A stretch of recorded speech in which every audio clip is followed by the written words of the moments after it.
colleagues on some of these films that I'm doing, just to show them what it would be doing for the project. Yeah, absolutely. So it started to record. I will send you that after the meeting. Very cool. Yeah, let me take these notes. Send recording. Okay. So let me share my screen.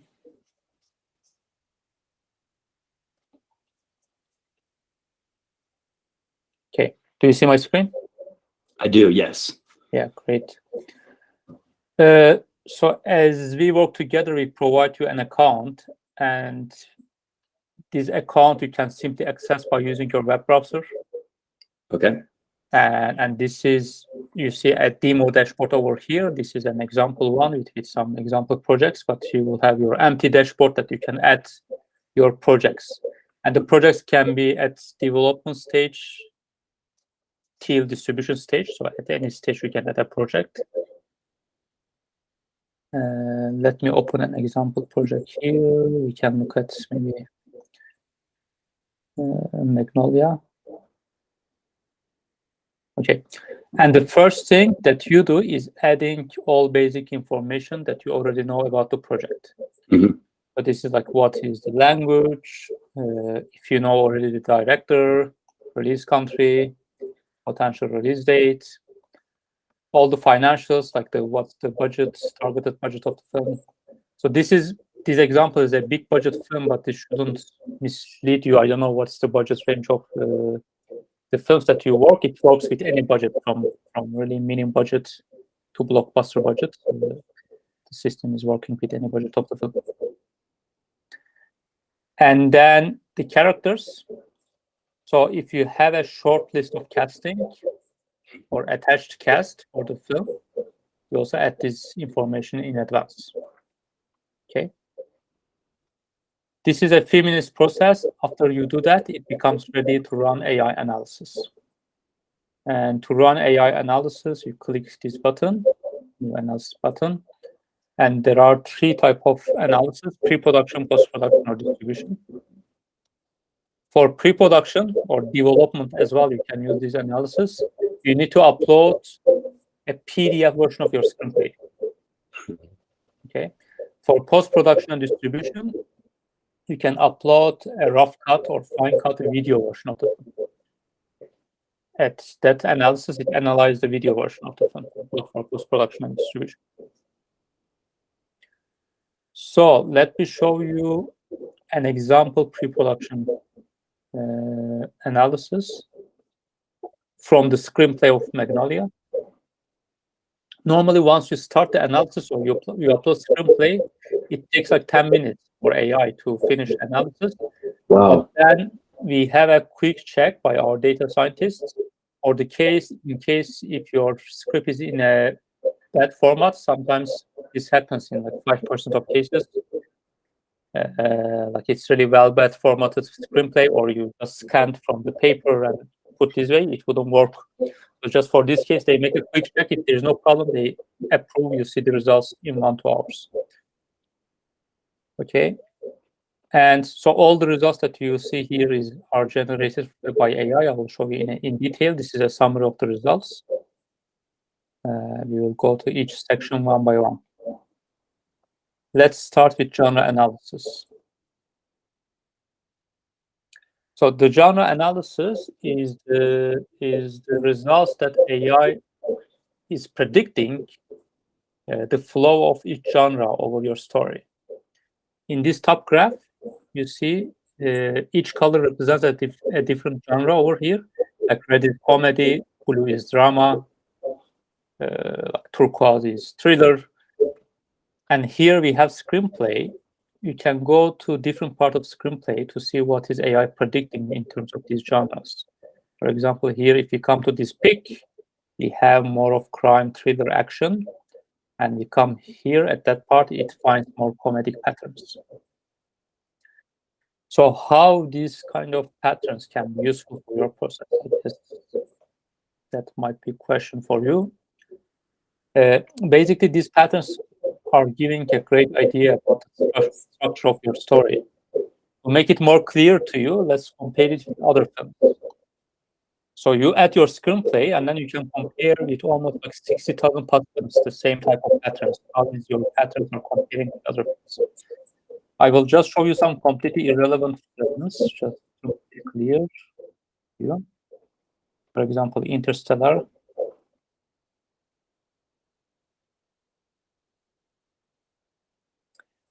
Here you have the patterns for Interstellar. You see that the colors are completely different here. We have more sci-fi action patterns, and we have more of these big waves. In Magnolia case, you see there's many small waves, many small peak and valleys.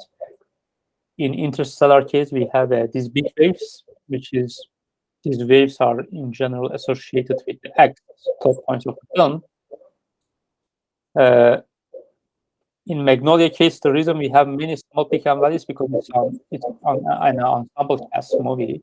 There are many stories are going in parallel. And let me show you one more completely different type of film here as an example. The Journée. Here.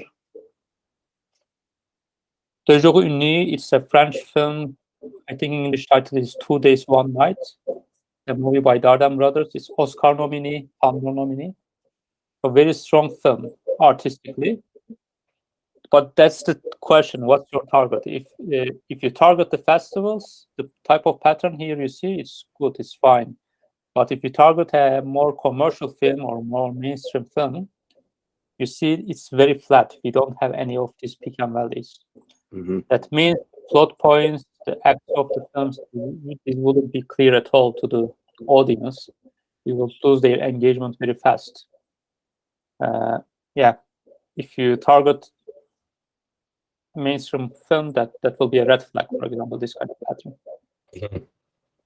Is that clear so far? Definitely. I think that it's really interesting. Yeah. So this part is like a content laboratory. You can go and compare it to any films, and you can see the potential problems in your film. The next part is demographics and suitability.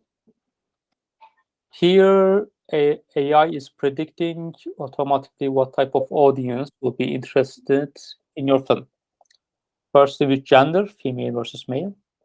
Secondly, which age group. We have 5 different age groups. It predicts which age group will be more interested. And then we have age suitability. This is a bit different. At that part, it looks at the language to see how suitable it is for different age groups. For example, in Magnolia case, you see for almost for all scenes, it has indicated that it is suitable for the adults. That means it will get an age restriction and like a R in US. Okay. And then the next part is character analysis. So this part is used a lot by the producers as well. I don't know, for example, in your films, how is your casting process? Are you working with any talent agency? I mean, we try to reach talent directly, but if we can't, then we'll go through the agents. Okay. Well, if you do that, that's actually a great tool for you because AI is going over 100,000 of actors and it brings the ones that could fit to your budget and that can be also successful with the film. I will show you this in a bit, but let's look at this part first. So firstly, we have these character relationships. It automatically finds the important characters in your story. The size of circle here indicates the importance of the characters. And the thickness of edges between circles, it indicates the level of interaction between 2 characters. Interesting. Then we have character appearance. Here it shows which character is appearing at which part of story. You see in Magnolia case, all characters are appearing everywhere. It's because this is an ensemble cast movie. And then finally, we have casting propositions. So here, actually, AI is doing to certain level what a talent agency will do. Or it doesn't communicate to actors, but at this it narrows down and it provides a lot of information about these actors. I will show you in a bit. So if you have a short list, if you have some people in your mind, as I mentioned, you can put this in advance. AI will evaluate those, but it will always make its own suggestions as well. Cool. That's awesome. So here you see these content match rates. This shows how much these actors are fitting to your characters. Basically, it creates a character DNA, cinematographic DNA of the character from your screenplay. And same thing we have done for almost for 500,000 actors by analyzing their past performances. So if this score is low, that means this actor has not played in similar character roles, and you take a risk if you select this actor. If it's high score, that means it's a proven type of relationship that character and that actor. And question, these evaluations for the actors, is it evaluating it based on their value as far as for distribution, or is it just based on their ability to fill that role, just at talent wise? Very good question. It is, so this score is this ability, how much they are matching. But for the market parts, for distribution, for the market, everything, so you need to go to our Creative Lab tool. So here you see this view detailed comparison. Okay, so if you click this button, you will get a much detailed comparison of these actors with the numbers. So here you see some biography comparison. Okay, that's not super special, but then you have these financial comparisons. Okay, the first thing here you see the average budgets of the films that they have played. So that indicates actually if you can approach these actors. I mean, let's say you have $1 million budget film, and trying Ray Winston will be probably waste of time, because I mean the guy is continuously playing in very, very big budget film, $65 million. Yeah. Normally, once AI proposes you the actors, it always considers your budget as well. For example, for very, very small budget actor, even if there's a great match of an A-list actor, it wouldn't propose because of budget restriction. But you can always type in advance, or you can in the Creative Lab, you can always see how they will still fit their film by requesting on demand by your site. And then here it gives also their average box office of these people. You can select the country of your interest. So you want to look at for US. Yeah, you get their average box office in the films that they have played. And then you see also the return on investments. That's actually one of the most important metric. You can see this pinkish color is having highest return on investments by far, and you see this Peter Millen. Okay. And well, that's crazy. It wasn't Ray. Ray Winston, right? Because the problem Ray Winston is playing with very big budget films, but then I mean, to make a big return from that, you should get much more revenue. I'm just curious because obviously there are actors that do extremely high budget films, but then they will do some low budget stuff that is more like maybe passion projects for them. I mean, I see that this is doing the average, but if say your budget is like 1 to 3 million and you have like Ray who does these big budgets, would it completely eliminate him as a potential, or would it still consider like, hey, he does do, every 5 or 6 films he'll do like $1 million film?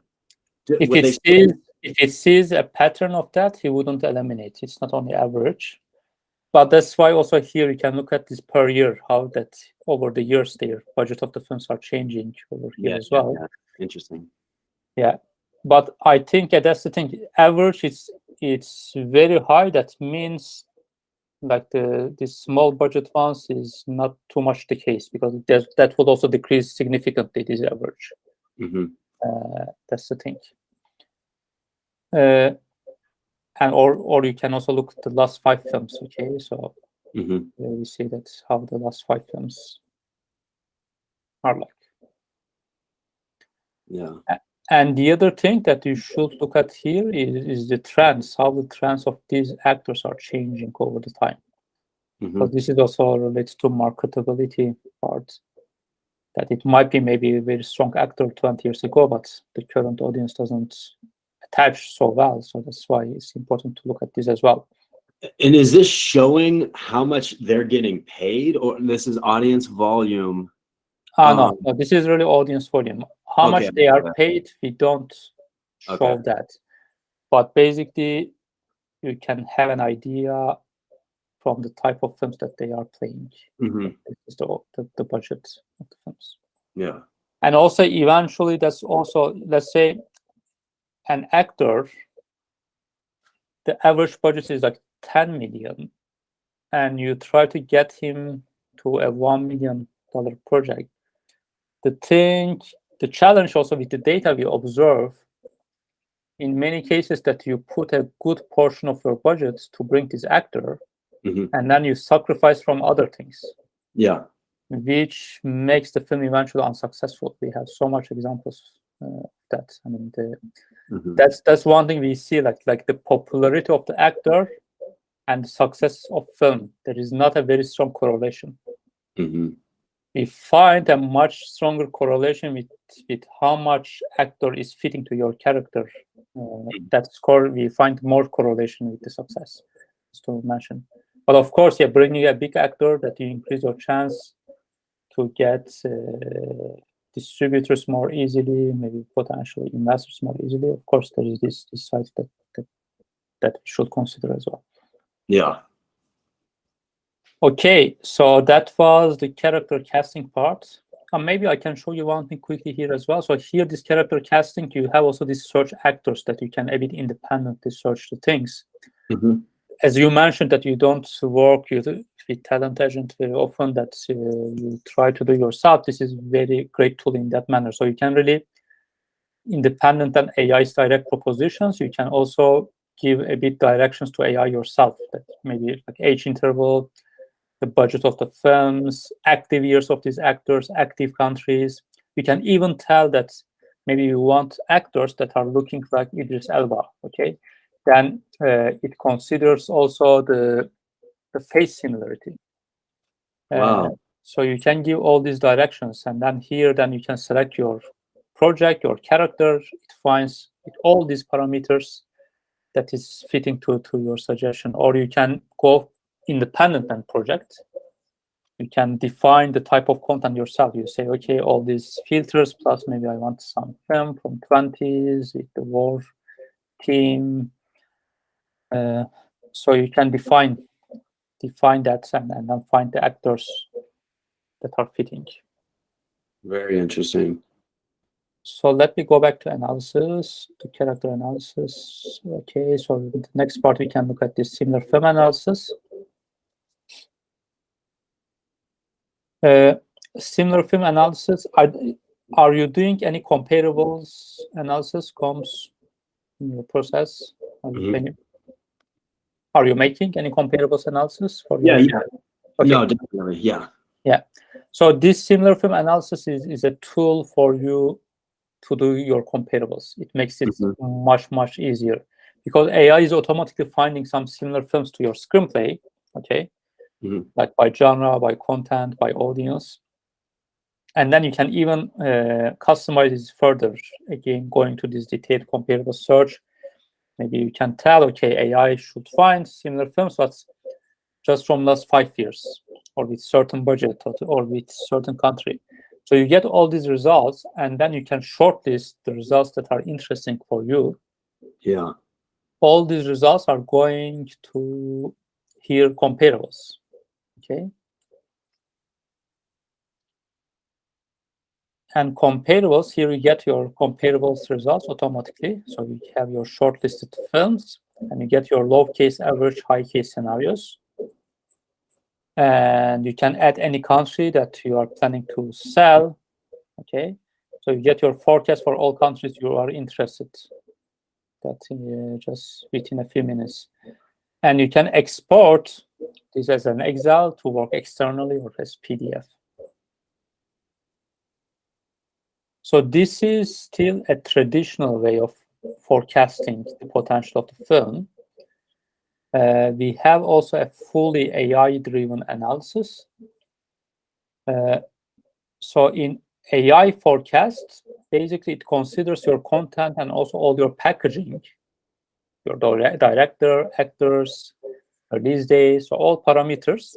And from that, it makes a box office prediction for the country that's of your selection. Here, for example, we have German example. It predicts first weekend revenue, domestic revenue, and also worldwide gross potential revenue of the film. Okay. So here the red line indicates like most expected revenue. It is similar to average case like in comparables. And then you have also worst case, best case scenarios. This 60% confidence is the most important bar that shows you what will be the case of the film in a worst case scenario. It's a great information for the investors, so they can know if the films what will be the worst case scenario. Like they can have a much better risk analysis.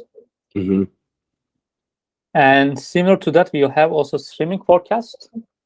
In streaming forecasts, it predicts number of households that can watch this film on streaming platforms at the first month of release.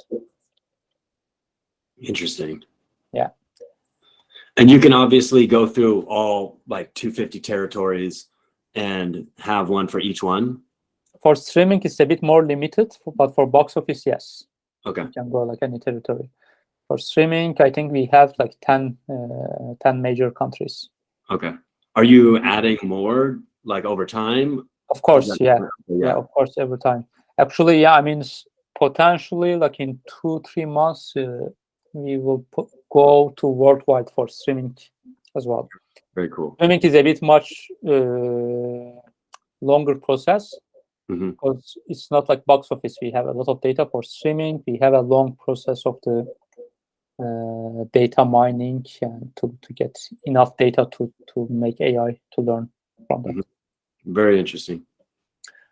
So this is mainly the tool in the distribution side. You can, as I mentioned, you can get similar type of analysis by uploading the video version of the film, okay, at later stages. Here you get again, for example, genre analysis, but this time it's coming not from screenplay, but it's from the rough cut, fine cut video of the film. And at this part, AI is really analyzing the image, sound, motion, everything to make these predictions. Okay.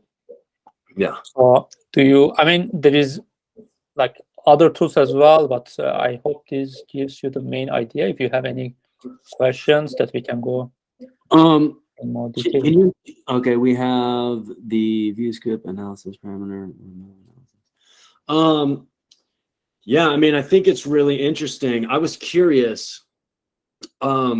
So one of the films that I would potentially use, so say this is 6 months program. Yeah. It would be, 6 different films, one each month. Just to, pull the full weight out of, to take advantage of, the subscription. I'm bringing up these materials real quick.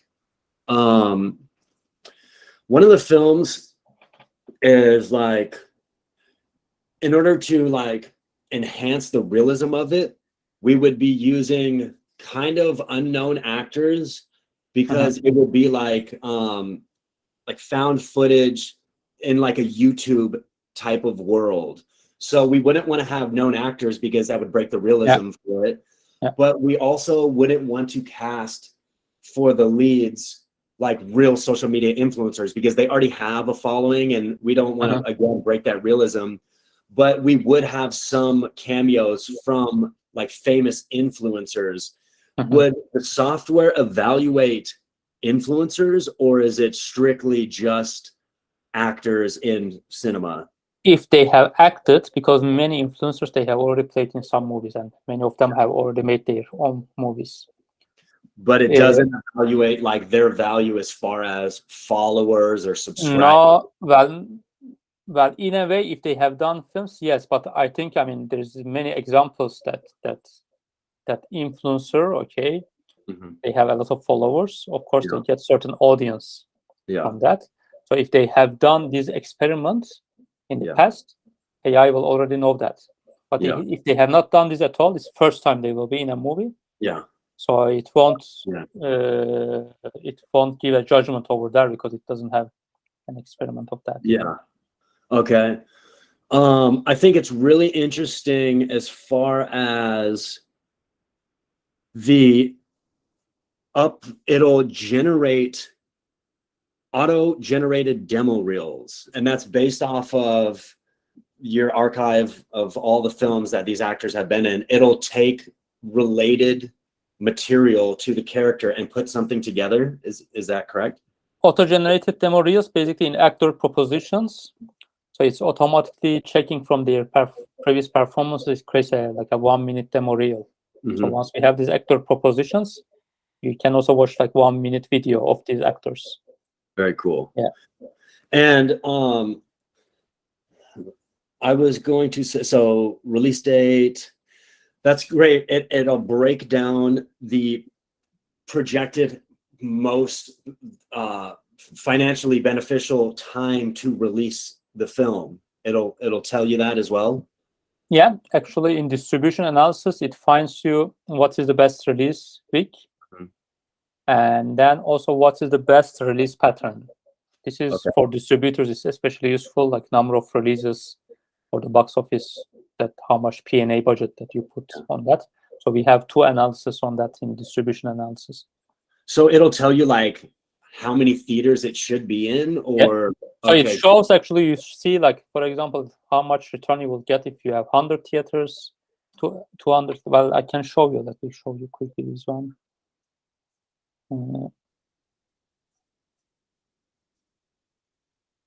So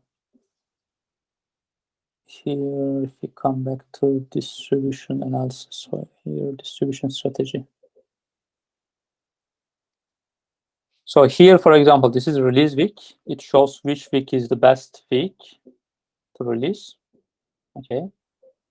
And then this one is the number of releases, that you see how it changes. The revenues are changing depending on release week. You see that we have a good jump from like 150 to 200, and then it's very stable until 400.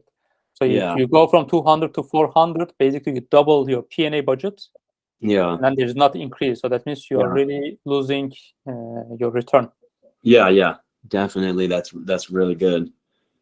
As far as the creative lab for the search the distributors, and it'll align your film with the best distribution company per content. That's a good point that I didn't mention. So here in Creative Lab, it is distributor search. So let's say you want to find some distributor for your film in Spain. And then let's put our project, Magnolia. And then you search that AI is similar to like actor match. Here it finds distributor match that is matching to your content.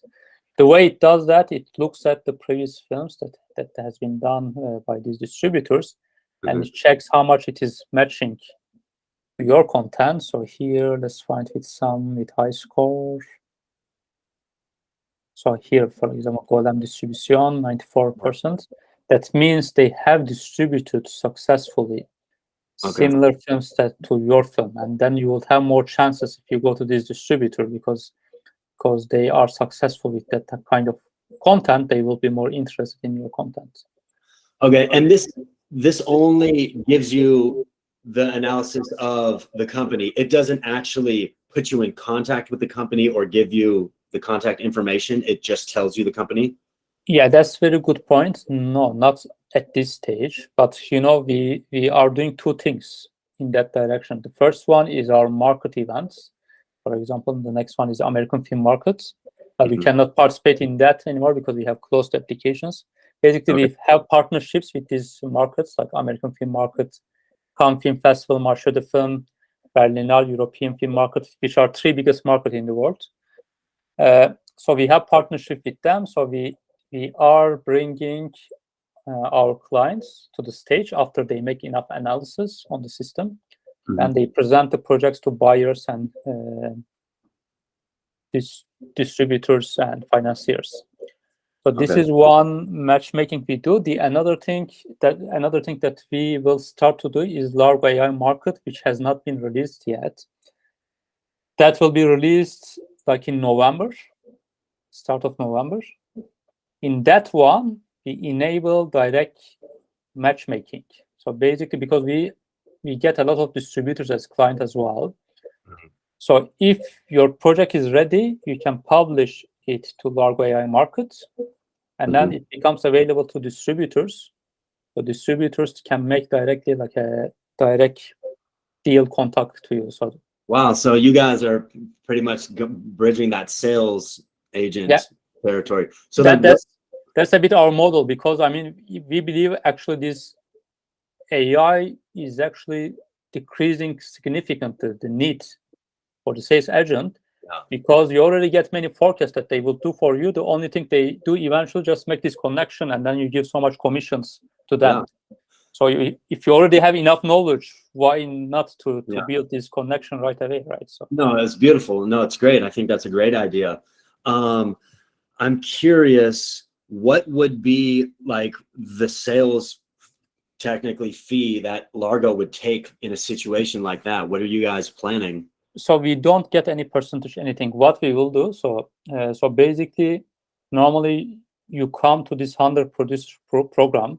Yeah. If you publish your project to Largo.ai market, basically we will ask you to make with us another continuation of your contract with a minimum guarantee model, Okay. which means that we will sign a 1-year contract with you at the continuation. Normally, the cost of 1-year contract is 12,000, but we wouldn't take 12,000. So what we do, we say you pay only 1,000. Actually, a bit similar to this 100 producers program. You should pay only 1,000 for 1 year. Mhm. Remaining 11,000, you pay to us only if one of your films are financed. Okay. So if you get successfully financed, then you pay the remaining cost, part of the cost of your subscription, basically. Okay. Yeah. Very cool.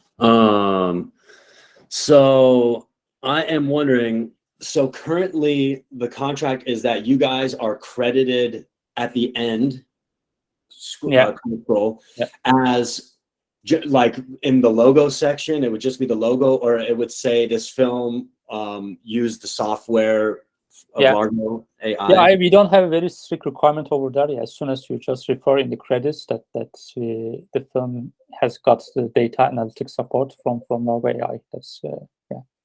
Okay. I'm curious, as far as, so this agreement would be, it's technically $6,000, but there's a $5,100 grant, so it Yeah. would be $900. So basically, Exactly. are you guys open to hopping on projects as like a company that is producing the project and be featured in the beginning with all the other production companies in order to waive that fee? So you mean the mentioning us as producer, but then you don't pay these $900. So say if there was 6 projects over the 6 months, and the company is featured in the beginning and obviously at the end of the film, but that's like a production company behind the production of the film. Have you guys considered that, or? I mean, that's not something we have done so far. I mean, I can think on that. Yes, it's not something I can answer right now, because the producer program is not only in our hands. We together with some institutions that we do that. I can check that. I cannot promise anything on that, but yeah. No, for sure. I mean, I can shoot you an email to just bring that up again so you guys can think about that.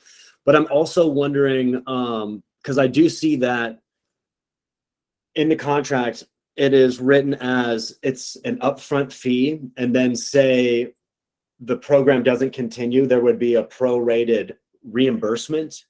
I'm curious if you guys would be also up for like a payment of $150 a month over the course of 6 months, no, be 900. so two things. So installments, we can do it. It's no problem. Okay. So you just tell us. I mean, as soon as we get these 900 within this program, that's fine. Yeah. But so yeah, you want like 3 installments, 4 installments. That can be done. We need to tell our accounting team. Yeah. So they will send you one invoice, but then you can pay with these installments, and then once it's finished, then the invoice is closed. That's done. This is no problem. Prorated part, just I need to take your attention to that. But this is only in case, let's say something happened. Let's say our company goes to bankruptcy. In that case, the prorated. It's not the case that you cannot actually tell within the program in the middle that I give up. Yeah. Pay the half of the 900. That's not the case. So this is yeah. No, absolutely. Yeah. So I think that might be, I think it's really, really cool what you guys, what you guys are doing. How long have you been, developing this? Like, when did you come up with the idea? And, what's kind of the brief history? So yeah, let me give you a brief history on that. So I am one of the founders. I am also CEO of the company. So basically, it started all during my PhD times. So I finished my PhD in the field of computer vision and computational aesthetics. I'm also a filmmaker. I mean, professionally computer scientist, but I am also a filmmaker. That I have been trained on filmmaking. I have done some short films, directed 2 short films. The Escape? Created a festival, Escape and L'Evasion, the two films. I have written my future film as well, but since we started Largo, I had to put this on the site. I have 0 time. So then the idea, that we saw actually Netflix, Amazon are using all these tools, but it's not available to independent producers, small production companies, even some of big studios. So we saw the opportunity over there, and we already have the base technology because I have given my years to understand the creative stories by using machine. I have given my years to that, and we started together with my PhD advisor, officially 5 years ago, but the technology is 7 years ago that we patented the technology. And we are spin off the university here, EPFL. Probably you don't know it well in America. Maybe you don't recognize this university, but it's like a MIT of Europe. It's in top 10 in computer science worldwide. It's EPFL.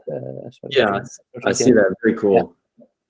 So we have very strong research base over there. Still, we are inside the university. I mean, we still get big R&D support from the university for further developments. And now we are like a team of 20 people. So now we are a big company, actually. But still small, but from the stage that we started, we are here. And when are you guys, because you said this is still like a beta stage? No. I wouldn't call, because we have over thousands of films that have used the platform. We have the films have been on Netflix, have been films nominated in Oscars. We have gone beta stage for a long time. We have passed that stage. So, is it? Because you're doing this program right now. So, is it technically? Are all of those films can any filmmaker just sign up and do this, or? No, it's limited because it's 100 producers. So this is 100 producers program. So this is limited to 100 producers every year, the program, because we have limited with the support that we get. Yeah. And how did you find the other films that have used the software already? Like you said, you had over 1,000 films or whatnot. Because we have the 100 producer program, but we have also regular clients. We have some really big companies that are using from studios.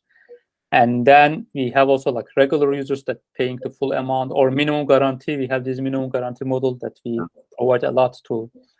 That the model I mentioned, they pay a portion of the cost, but remaining cost they pay after their film is financed. Yeah. And I'm sorry, you said that you said 7 years this. Tech development, yes, it's like 7 years. So you've been doing like 100 producer program a year for 7 years? No, 100 producers is third. This is third year. Okay. Yeah. Okay. Very cool.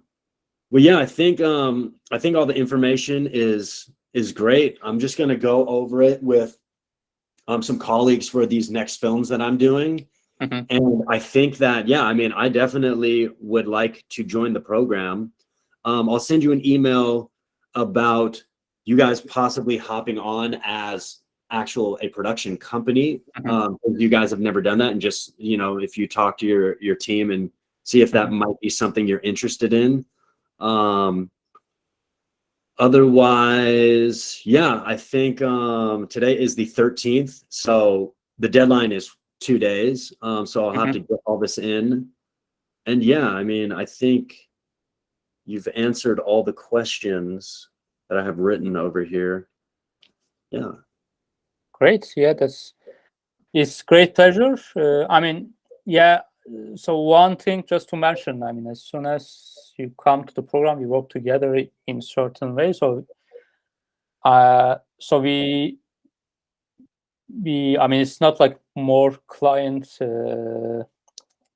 company relationship, because we really try to support, because if your projects are successful, that we are successful, it's not you get analytics, all that. We really try to bring the value to the projects. That's why we do these markets with the festivals, because it's huge cost actually to us making these events, but that all to bring more value the projects that are using our platform, and yeah, to work together basically. Yeah, it's like a more opening relationship rather than closing a deal. Yeah, I think that's great. I really appreciate that you guys are doing that. Yeah, so thank you very much. It was a pleasure to meet, and you just let us know what you want to do as like a next step. Yeah, absolutely. And if you could please shoot me the recording of this video, that'd be fantastic. Yeah, I'll just do right after that. Yeah. Awesome. Great. Well, again, it was very nice to meet you, and I will be talking to you soon. Yeah, thank you very much, Rocco. Have a good day. Bye. You too. Bye-bye.